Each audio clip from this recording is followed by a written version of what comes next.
America is a land of contrasts. To many, it represents modern skylines that pierce the clouds, highways stretching endlessly into the horizon, and bustling cities that never seem to sleep. Yet, hidden beneath that surface of glass and steel lies another America, one steeped in shadows, whispered legends, and places where the restless dead seem to linger. These places are not amusement park attractions designed for cheap thrills. They are locations drenched in real history, in pain, in tragedy, and in stories passed down by generations of witnesses who swear they encountered something they could not explain. When the sun dips below the horizon and silence settles in, some corners of this country begin to change. The walls breathe with a presence.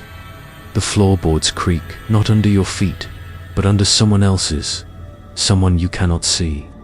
The air grows colder, as if unseen fingers are brushing against your skin.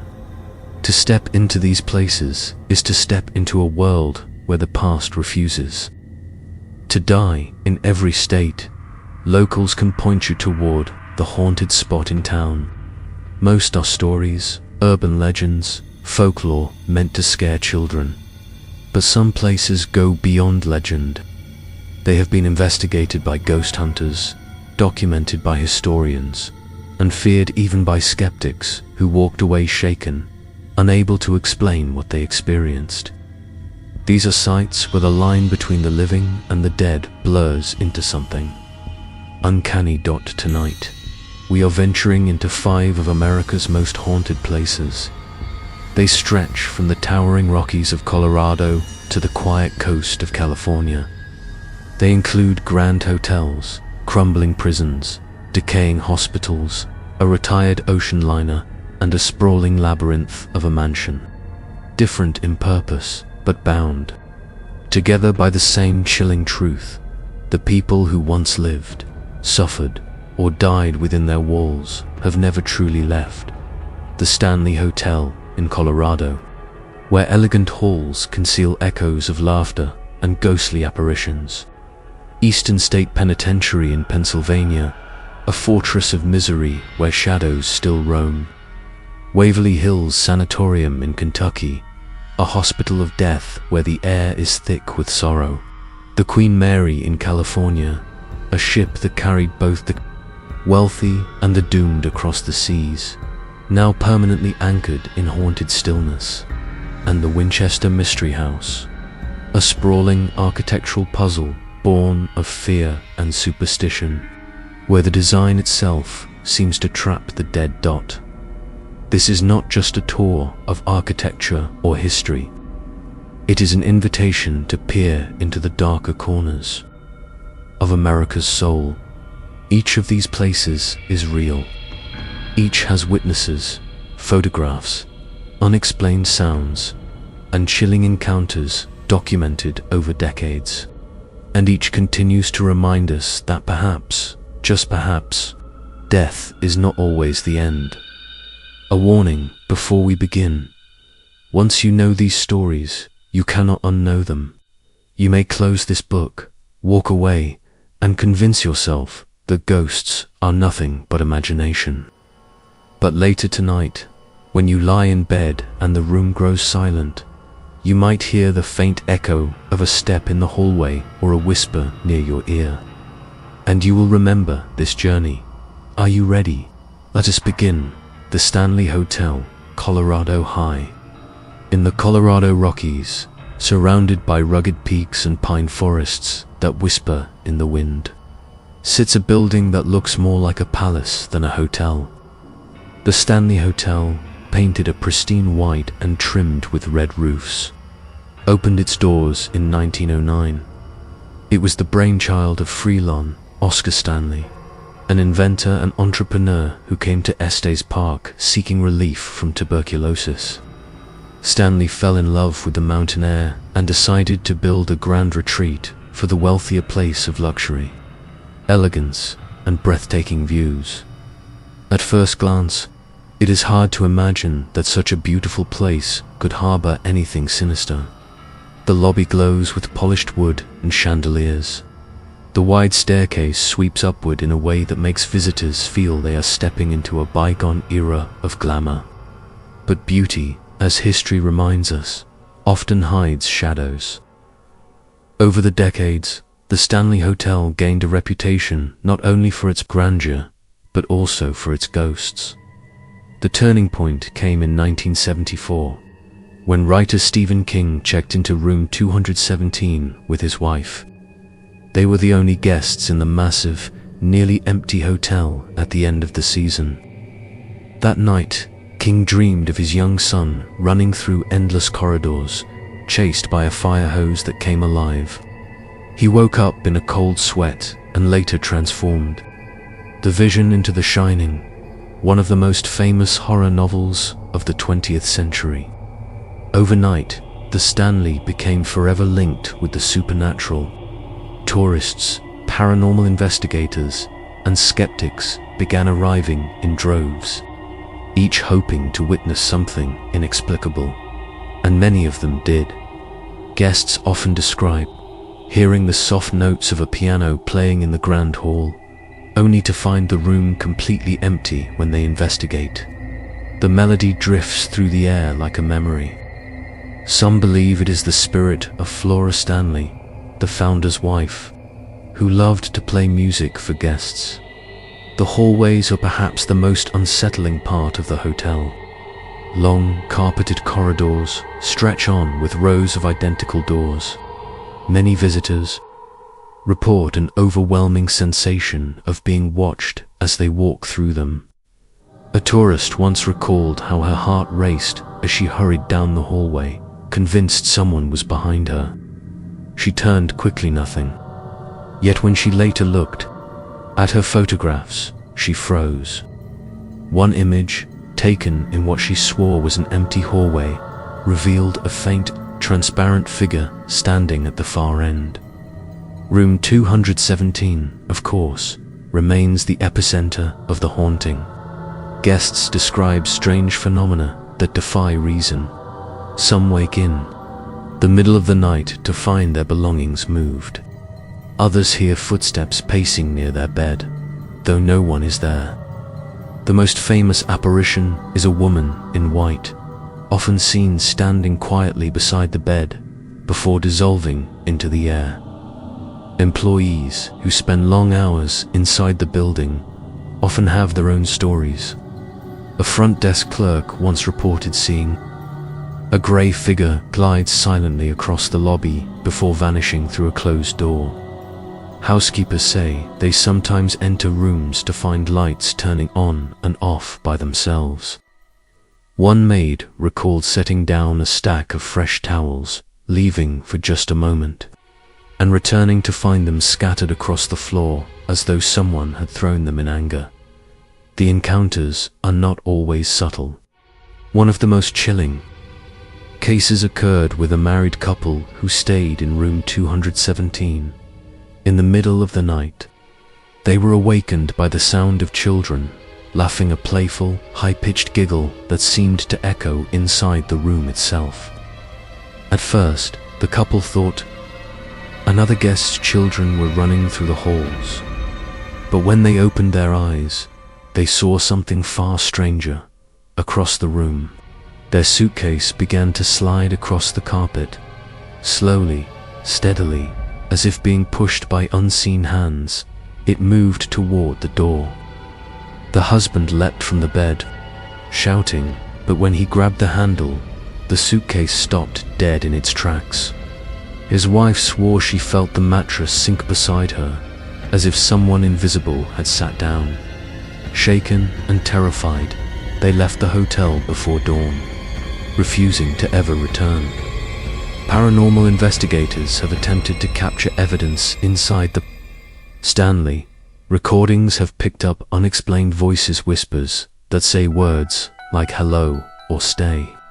Photographs reveal orbs of light or shadowy forms where no one stood. Even skeptics, who arrive determined to debunk the stories, often leave unsettled. But perhaps what makes the Stanley Hotel most haunting is not a single ghost, but the overall feeling it leaves with visitors. The building itself seems alive, breathing with the weight of its past. The air feels heavy in certain rooms, charged with energy.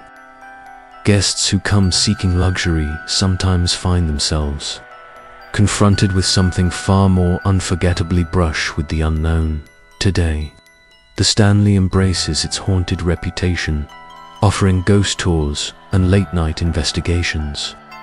Tourists wander the halls, both thrilled and terrified by the possibility of an encounter. Some leave with nothing more than a good scare. Others leave with photographs, recordings, or memories they cannot explain. And then there are those who refuse to speak about what they saw at all for over a century. The Stanley Hotel has stood proudly against the backdrop of the Rockies, its white walls gleaming in the mountain sun. But when night falls and silence settles over its corridors, the echoes of the past rise again. Whether it is Flora at her piano, a woman in white in room 217, or the laughter of invisible children, the message is clear. The Stanley is not empty. It never has been. Eastern State Penitentiary, Pennsylvania, the heart of Philadelphia, stands a structure that resembles a medieval fortress. Its stone walls rise cold and grey against the skyline, its towers jutting upward like watchful eyes. This is Eastern State Penitentiary, once one of the most notorious prisons in the world. From the outside, it might seem like nothing more than a relic of the past, a ruin meant for tourists. But to those who step inside, the air still carries the weight of suffering, and the echoes of lives broken within its walls seem impossible to ignore. The penitentiary opened its gates in 1829, built on a revolutionary idea at the time, that solitude could reform criminals. Instead of being crammed together in crowded cells, each inmate was locked away alone in silence. No talking, no visitors, no work with other prisoners. Meals were slipped through a small slot in the door. Guards wore hoods over prisoners' heads when moving them through the corridors to prevent even fleeting eye contact. It was believed that this separate system would lead men to reflect, repent, and ultimately reform. But the reality was far darker. The crushing isolation broke spirits instead of mending them. Inmates went mad in their cells, banging their heads against stone walls, screaming into the void, scratching their nails bloody against the iron doors. Some attempted suicide, others withered away in despair. Over the decades, Eastern State became less a place of rehabilitation and more a monument to human suffering. Among its most famous inmates was Al Capone, the notorious Chicago gangster. Though he was given a more comfortable cell than most, even Capone confessed to hearing tortured voices in the night. He reportedly told fellow inmates that the ghost of James Clark, a victim of the St. Valentine's Day massacre, would not leave him alone. Today, Eastern State Penitentiary stands abandoned, its cell blocks crumbling, paint peeling from its walls like old scabs. The iron doors are rusted, the narrow corridors filled with shadows. Yet the prison is not quiet. Visitors, guides, and paranormal investigators all tell the same story. Something still lingers here. Footsteps are heard echoing down corridors where no one walks. Low moans rise from empty cells. Disembodied whispers drift through the silence, so faint yet so unmistakably human. Cell Block 12 is especially infamous. Guests report hearing dozens of voices at once soft murmurs, as if invisible prisoners are still whispering their secrets through the walls. A woman on a guided tour once stopped dead in her tracks. In the corner of a cell stood a shadowy figure, tall and motionless. She gasped, drawing the attention of others. But in the blink of an eye, the figure melted into the wall. It was like watching smoke disappear, she later said, her voice still shaking. Paranormal groups who have investigated the penitentiary have captured chilling evidence.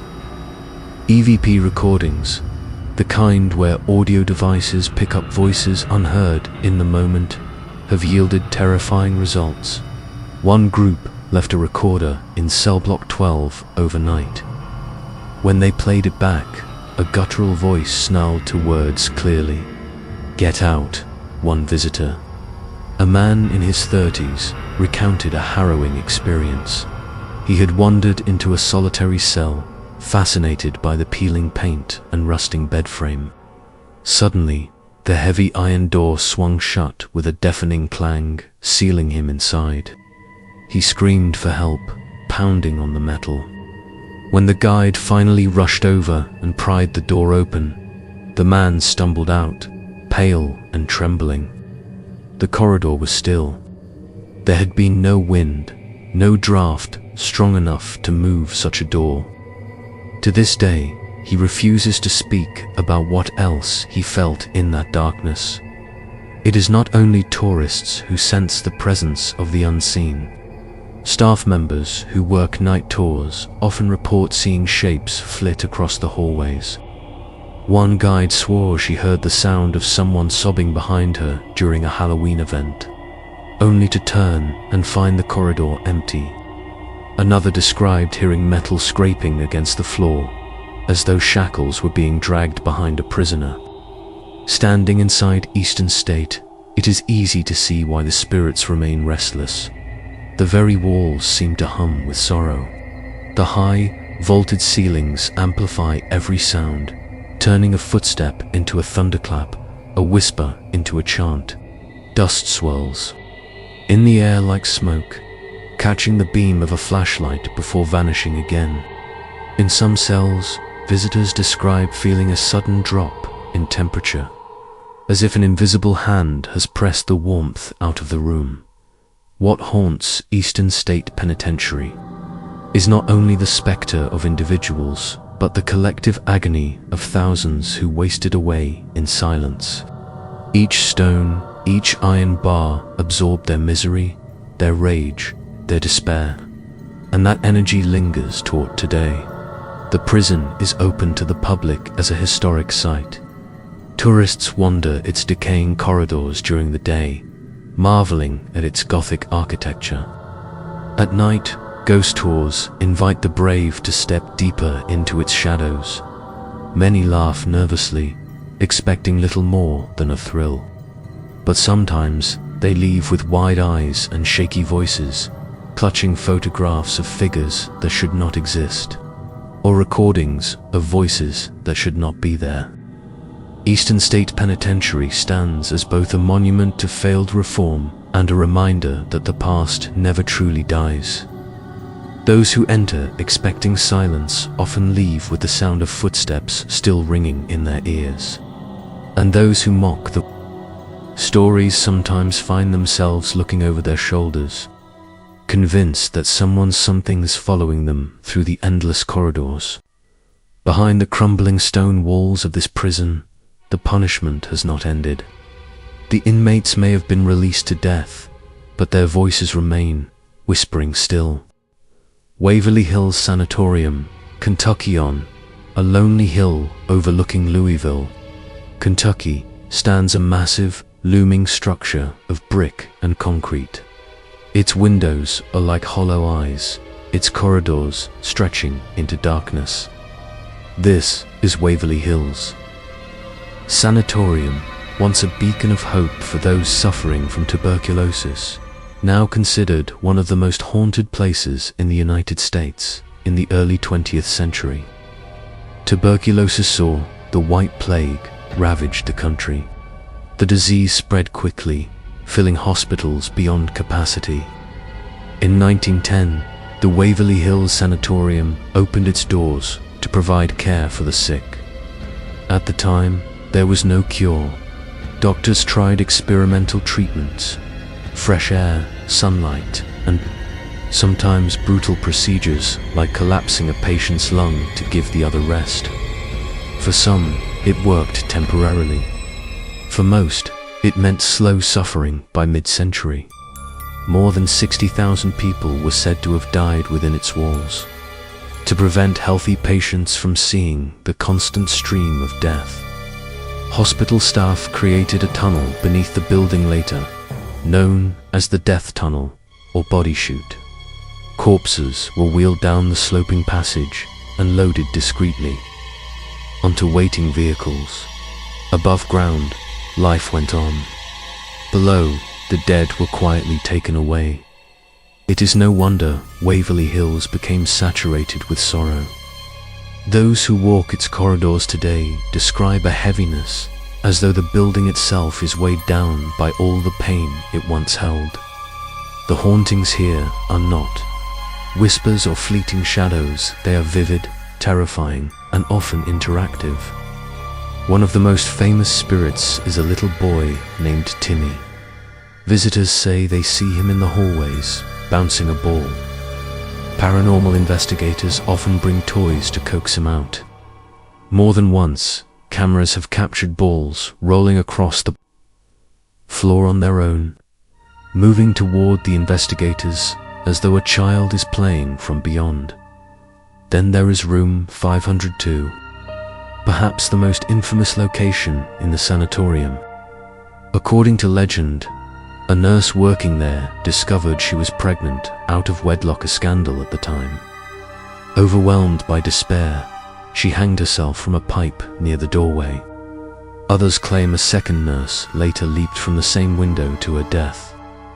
Today, people report seeing her figure still hanging in the room, or a shadow pacing by the window, replaying her final moments. Tourists often describe strange physical sensations while walking through the hospital. Some feel an icy hand brush their shoulder, others feel their hair being tugged.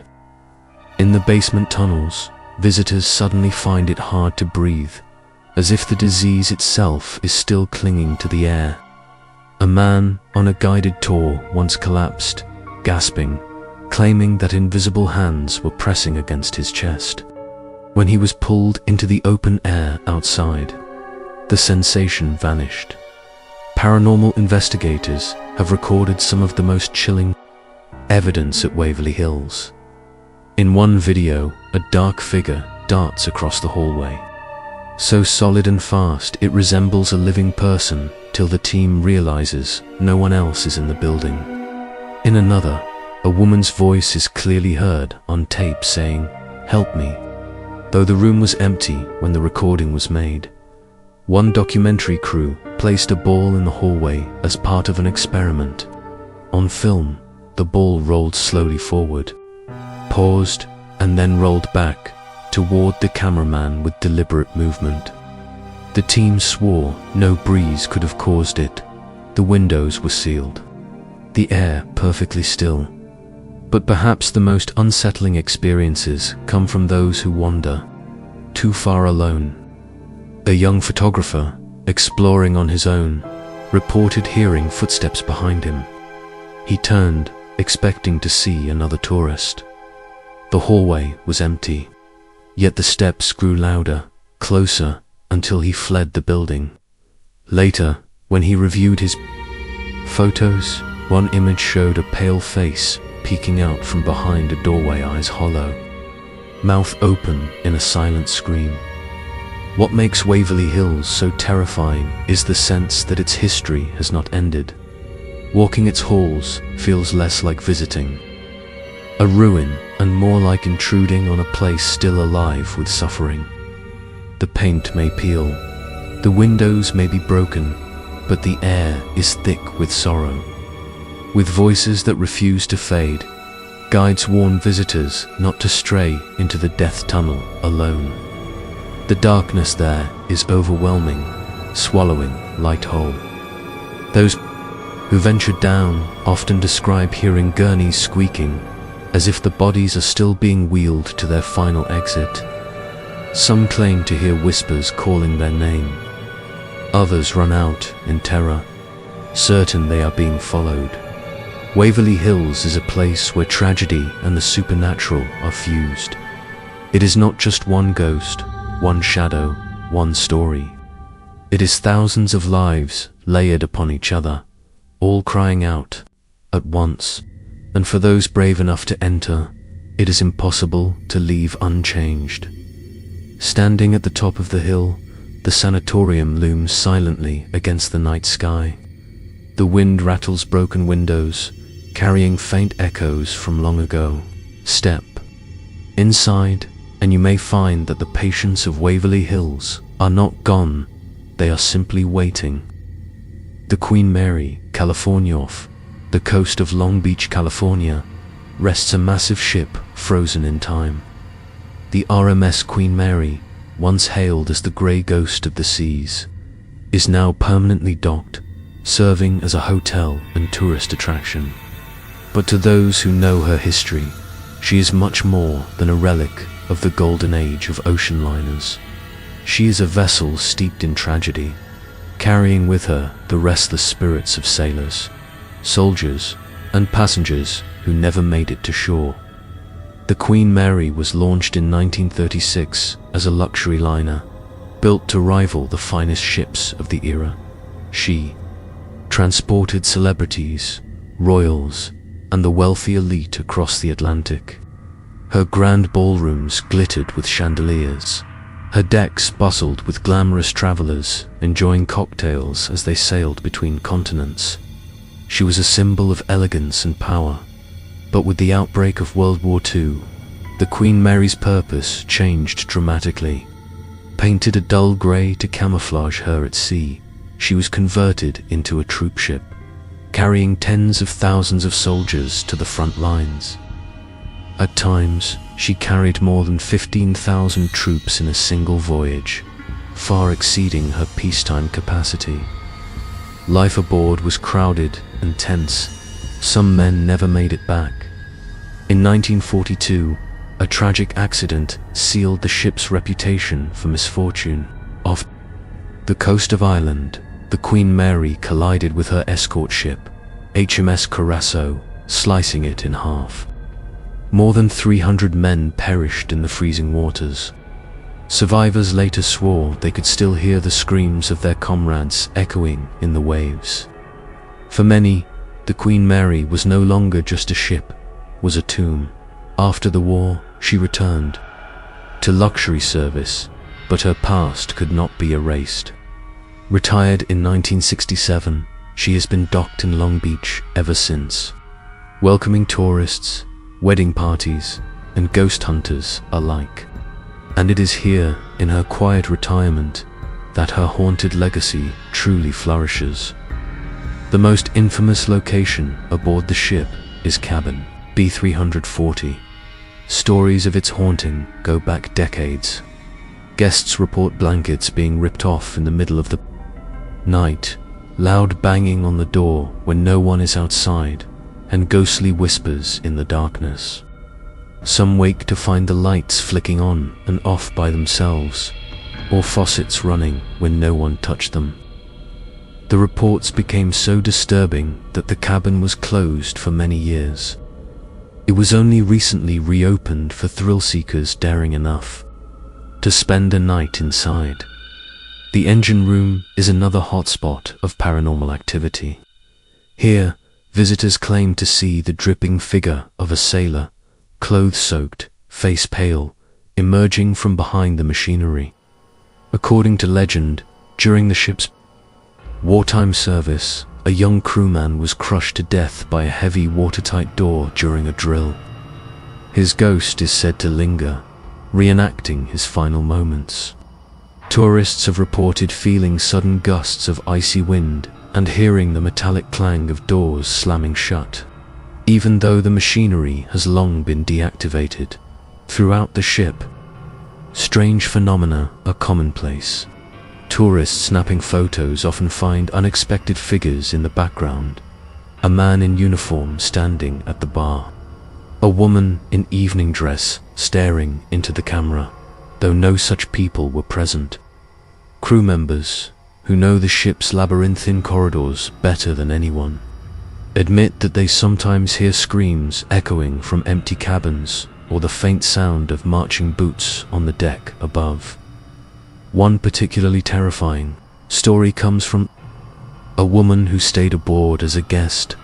Late at night, she felt her bedsheets tugging downward. At first, she thought she was dreaming. Then, with a sudden jerk, she was yanked out of bed and thrown onto the floor. In the morning, she discovered deep bruises on her arms and legs, as though someone had gripped her tightly. No one could explain how it happened, and she checked out the next day, vowing never to return. Ghost hunters have made the Queen Mary a prime location for investigation. Recordings capture phantom voices, sometimes laughter, sometimes crying. One team in the pool area, now drained of water, recorded the sounds of splashing and children's giggles, though the pool has been dry for decades. A few even claim to have seen a little girl in a bathing suit wandering the deck, disappearing into thin air when approached. Walking the Queen Mary at night is an experience unlike any other. The ship creaks and groans with age, its narrow corridors twisting into shadows. Doors rattle without cause. Cold spots bloom suddenly, chilling visitors to the bone.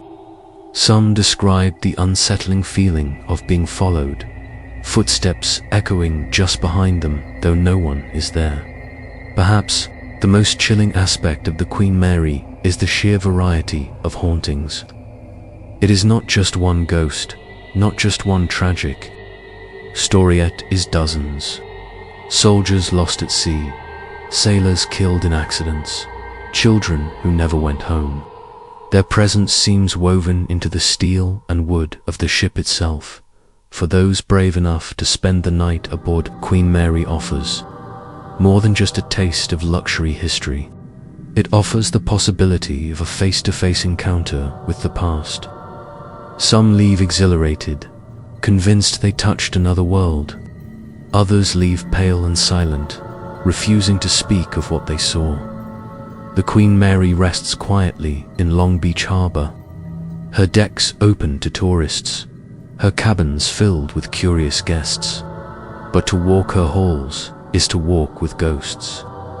The ocean may have released her from duty, but it has not released the souls who remain bound to her. And when the lights go out and the Pacific fog rolls in, the Queen Mary comes alive once more. A ship that never truly left the sea, haunted forever by those who sailed upon her. The Winchester Mystery House, Californian, the heart of San Jose, California, stands a mansion unlike any other in the world. At first glance, it is a marvel of Victorian design, sprawling gardens, ornate gables, and towers rising into the sky. But once you step inside, you realize this is no ordinary home. The Winchester Mystery House is a labyrinth, a place of confusion and dread, where staircases lead to nowhere, doors open into solid walls, and hallways twist endlessly as if mocking the very idea of logic. To wander its halls is to wander into madness. The story begins with Sarah Winchester, heiress to the Winchester Repeating Arms fortune. Her husband, William Wirt Winchester, died in 1881, and shortly after, their only child, Annie, also passed away. Stricken by grief, Sarah sought the guidance of a spiritual medium. The message she received changed her life forever. According to the medium, Sarah was cursed. The spirits of all those who had been killed by Winchester rifles, the weapon that had become infamous across America, were vengeful, and they demanded retribution. The only way to appease them, the medium warned, was to build Dot. As long as Sarah continued building, she would live. If she ever stopped, the spirits would claim her. And so, in 1884, Sarah purchased a modest farmhouse in San Jose and began her lifelong project. Construction continued around the clock. 24 hours a day, 7 days a week, for nearly 4 decades. Carpenters worked without pause, adding rooms, tearing down walls, and expanding the mansion into an ever-growing maze. Sarah herself provided constant instructions, sometimes scribbled on paper, sometimes whispered in secrecy. No blueprint existed. Only Sarah knew the design, and only she understood its purpose or perhaps no one ever truly did.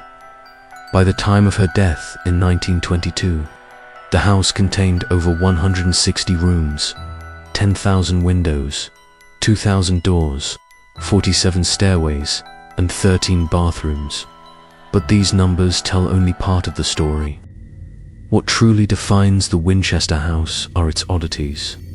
Staircases ascend to ceilings with no exit. Doors open onto sudden drops that plunge into gardens below. Windows are set into floors.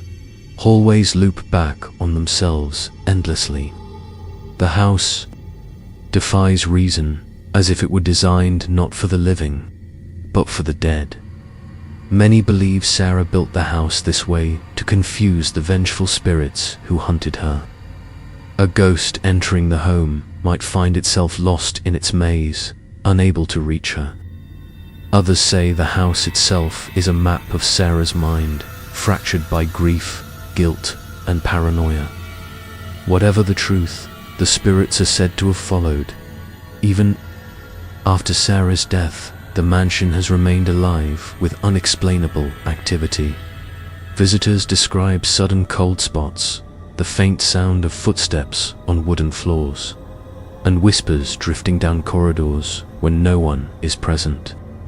Tour guides have reported hearing organ music echoing from the grand ballroom, though the organ has been silent for nearly a century. One chilling account comes from a caretaker who worked in the mansion in the mid-20th century. He often heard hammering echoing through the house at night, long after construction had ceased. Sometimes he swore he saw shadowy figures moving up staircases or standing in doorways, vanishing the moment he approached. He once followed the sound of hammering into the attic, only to find it empty. As he turned to leave, he felt a sharp tap on his shoulder. No one was there. Guests today sometimes encounter a figure dressed in black, believed to be Sarah Winchester, herself roaming the halls. Some say she appears in the seance room, a chamber Sarah built specifically to communicate with the dead. The room has only one entrance, but several false doors, and is filled with strange architectural quirks. Many believe it was here that Sarah consulted spirits for guidance on how to continue construction. The seance room is not the only place steeped in eerie energy. In the Hall of Fires, visitors often report feeling suffocated, as though invisible hands are pressing against their chests. In one of the bedrooms, a tour group once claimed to see the outline of a figure lying on the bed, indenting the covers, though the room was roped off and no one could have been there. The house also bears a curious obsession with the number 13. Many windows have 13 panes, chandeliers have 13 lights, even the drain covers in the sinks have 13 holes. Some say Sarah believed the number held protective power, a way to shield herself from the wrath of the spirits. Others see it as further evidence of her descent into obsession. To walk through the Winchester house is to surrender your sense of direction. The floor plan seems alive, shifting in ways the human brain cannot quite grasp. One moment you are in a wide hallway, the next you find yourself in a closet-sized space with no exit. Time seems to stretch and bend. The house consumes hours without warning, leaving visitors shaken, exhausted, and unsure of how they found their way back. Skeptics often argue that the stories of ghosts are exaggerations, that the creaks and whispers are nothing more than the groans of an old wooden structure. But even they cannot deny the feeling of unease that hangs over the mansion. The air feels heavier, the silence sharper, as if the walls themselves are listening. For many, the Winchester Mystery House is not just haunted, it is cursed. It was born from grief, built upon guilt, and sustained by fear. And perhaps that energy, woven into every nail and beam, has trapped the souls of those who linger there, standing outside today. The mansion looks beautiful, almost whimsical with its Victorian details. But once you step inside, beauty fades into unease. It is a house designed without reason, built without end, and haunted without mercy. As you wander its twisting corridors and dead-end staircases, you begin to wonder, was Sarah Winchester a genius, a madwoman, or a prisoner of forces beyond her control? Did she build her way into safety, or into eternal captivity? One thing is certain, her house remains alive, a monument to tragedy, mystery, and the lingering power of the dead. And those who dare to explore it may find that once you enter the Winchester Mystery House, it never truly lets you go. We have walked together through 5 of the most haunted places in America, from the eerie laughter in the halls of the Stanley Hotel to the suffocating silence of Eastern State Penitentiary, from the restless shadows of Waverly Hills to the ghostly sailors still wandering the Queen Mary, and finally, the endless maze of the Winchester Mystery House, where doors lead to nowhere and whispers never stop. Each place leaves us with one question: what lingers when the living are gone? But now I want to turn to you. If you were standing in the Stanley Hotel's infamous room 217, would you dare to turn off the lights and try to sleep? If you walked through the cold, abandoned cells of Eastern State, would you have the courage to stay when you hear that faint whisper telling you to get out? Would you step inside Waverly Hills' death tunnel, knowing thousands of souls passed through before you? Or would you take your chances on the Queen Mary, hearing knocks on your cabin door at midnight when no one is there? And finally, would you ever set foot in the Winchester Mystery House, where every step feels like Sarah Winchester's warning that the dead are never far behind? You see, the truth is, these places are real. You can visit them, you can walk those same halls, breathe that same air, and maybe you'll feel that same chill. So now, I ask you, which of these haunted places would you dare to visit? And which one would you never step into, not even for $1 million? Drop your answer in the comments below. I want to know which place sends shivers down your spine the most.